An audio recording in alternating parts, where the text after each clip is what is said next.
Hey guys, it's Russell back, and on today's video, as part of our continuing series on bringing that Mercedes back from the dead, we're going to be talking about and replacing the fuses. Now, you've probably, if you own an old Mercedes diesel, you've probably seen one of these fuses. It's different than what most cars use. It's a ceramic based fuse, and it has these two conductor ends on the side, and it's got the fuse material, which in this case is, I believe, aluminum. This is just how Mercedes did it in the 80s. They had to be different from everybody else. These are a pain. They're really easy to see when they burn out, but that's about the only advantage that I can see.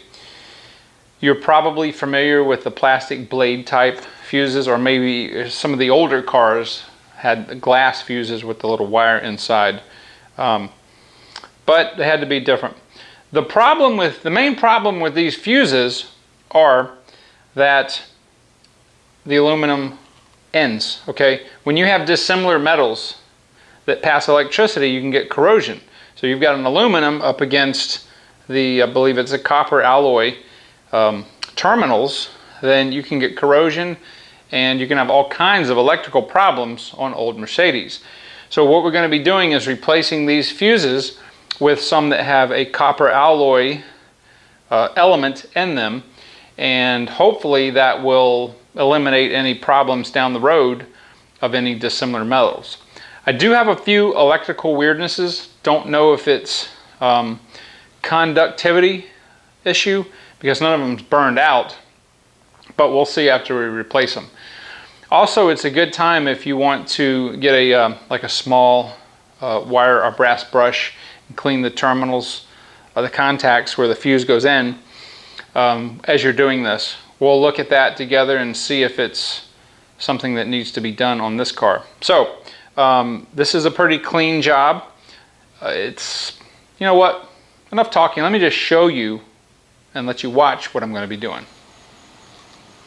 Okay, so on the 123 body Mercedes 77 to 85, the fuse block is right here.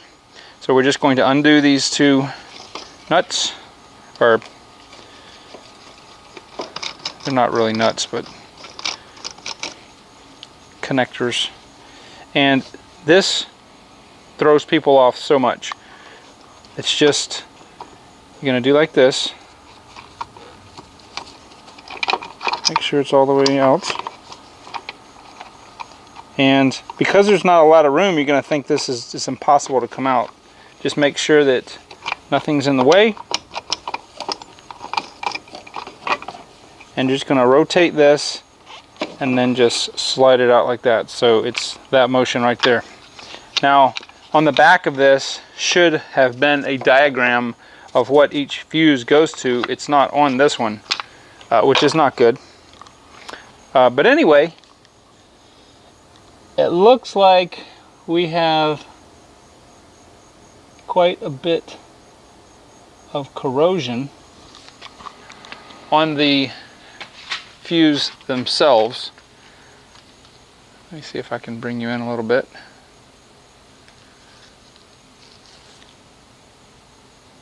Okay, so you see some of those have a, especially that red one right there, has a kind of a fuzzy corroded aluminum look. There does look like there's a couple replacements here.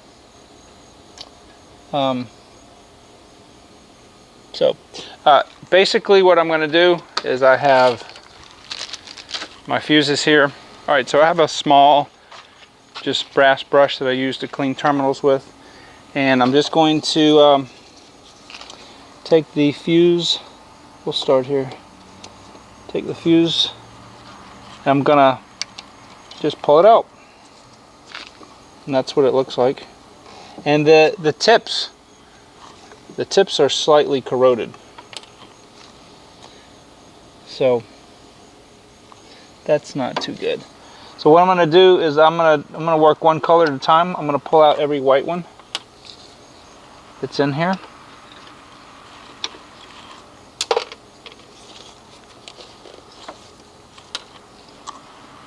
at least on the first row. And I'm looking at the contacts, and they don't really, the contacts really don't look that bad.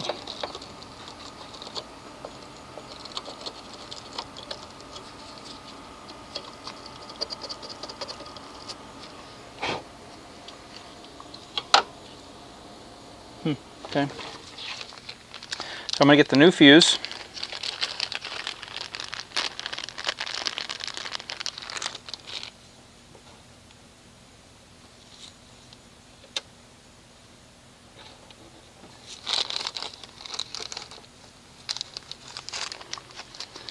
The white fuses should all be 8 amps, I believe. Let me just verify that. Yep.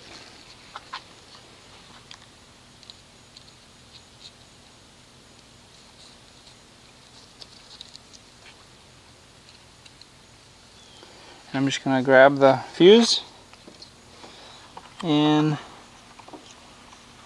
do it the other way.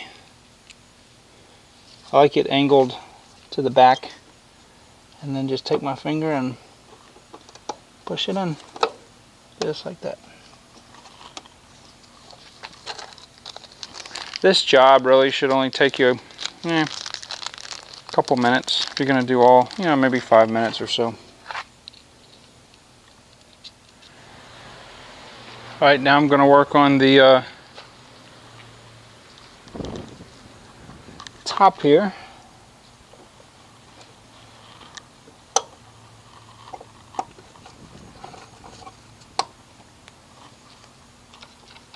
And when you install these, make sure that the strip is facing up so you can see it.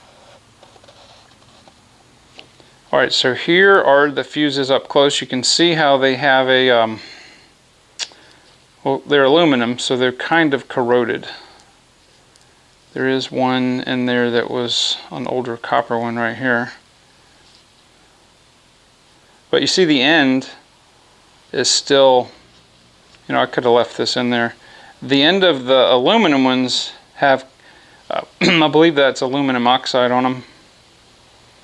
And that just cuts down on the ability of the, in this case, the fuse to conduct good electricity. So